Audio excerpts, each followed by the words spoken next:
Welcome to the Inside Man podcast. I'm your host, Tim Martinez. The name of this episode is Standards. In business, we talk a lot about standard operating procedures, SOPs, as they are more commonly known. And it basically says this is the way to do a certain set of activities. Some companies might have standards on how you answer the phone. Hello, thank you for calling so-and-so. Who may I connect you with? It's a script. You don't veer off the script. Standards are one way to adhere to make sure everything is smooth, seamless, cohesive, unified. But there's other standards, things that are a little more qualitative, hard to define. What do I do if I have an employee who may be high performing, but they don't really hold the core values of the company? They're bad for the culture, but hey, they perform. What do I do? Team sports are full of that. You always get one superstar who doesn't really gel with the team, but he's so good and puts so many points on the board.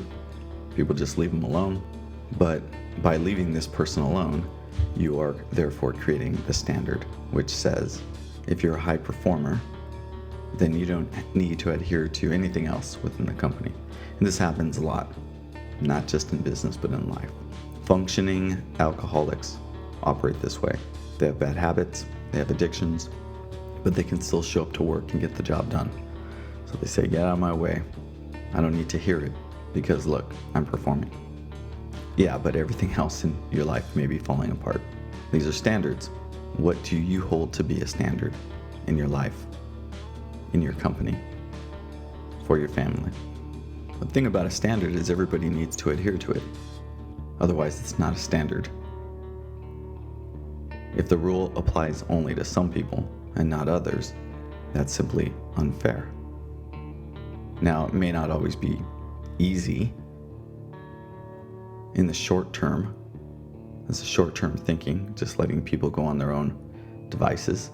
But in the long term, if you're trying to get unity, you need standards that people can adopt, own, adhere to, live by.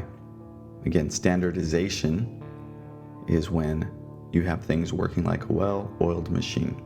Imagine your car engine, just one day, one spark plug decides to act differently than the other spark plugs. Your car would not work properly. It's the same deal. This is why you want standards in your business. Again, it may not be practical or easy in real life. Sometimes life is the gray zone. But within business in your organization, you always got to push for things to be standardized. Certain things that you can uphold and people can get behind. Things that make sense. Don't standardize things that don't make any sense. I like to start with the small basic things and then work to the bigger, larger things. But without these things, it's lawlessness. Everybody's moving in their own accord. Again, like a soccer team with little kids. It's like a beehive, a swarm of bees around the ball, and everybody's just running around. There is no goalie, there's no forward, no center, no halfback. Nothing. Just pure chaos.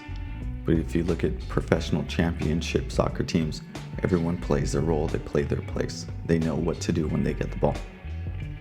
They've been trained. These are standards. The definition of a standard is just a level of quality or attainment. Something that we can use to measure the norm. So we have high standards, and therefore if you interact with us, you're going to fill our high standards. We make sure people on our team have high standards. How to communicate properly, how to deliver work results properly, what to do, what not to do. These are things you have to train and drill on and make sure everybody adopts the same standards. If you look at a place like Starbucks, they got this down. You're going to get your cup of coffee roughly in the same amount of time as it always takes. It's always going to taste the same. The process in any one of those locations is pretty much the same. They all look the same. They smell the same.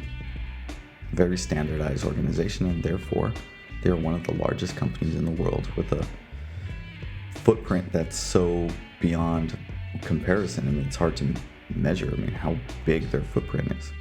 They are a household name. Yet at the same time, there's probably 1,000 other local independent small coffee shops that you'll never hear about.